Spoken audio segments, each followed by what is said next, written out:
everybody.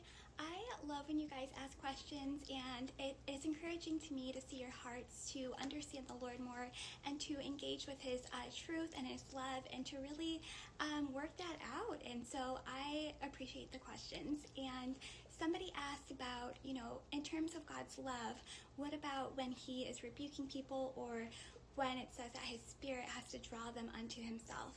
And I am reading this book. It is called Reorient, and it is about reorienting the belief system and perspective around the major pillars of the church and Christianity.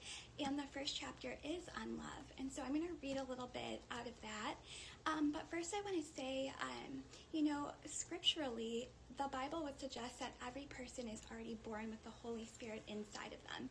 And so everybody already has the empowerment and the grace and ability to be drawn to the Lord by His own Spirit. Because in order to be drawn, you would already have to have it prior to salvation.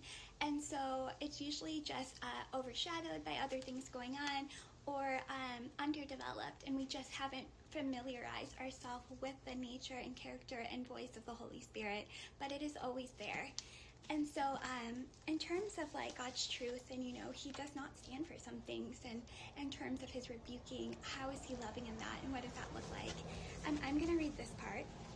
It says, "Now to make room for the supernatural power of agape love's ideal to rule in this situation and become a reality, our part is to begin relentlessly contending in every way for the highest possible good that I just wrote in the blank for agape love until it's a present tense reality. Simultaneously, it is my part to hate, resist, and disallow with holy, violent enmity anything that would endeavor to suppress agape love's ideal in any relationship." That's it. That's our part. And this person, they may not receive God's love immediately. It may take time, or they may never be receptive to love's ideal in the situation. But the good news is that if we do our part and do not grow weary in pursuing the highest good that we can think of or imagine in any situation, and if we ask God for it, He promises that He is able to do exceedingly abundantly above all that we can ask, think, or imagine according to His power, agape love's power, at work within us, Ephesians 3:20. So if we will do our part to intensely resist evil in our thoughts, words, and actions towards others and to ourselves, God will back it up with all of heaven's authority. So let's see here.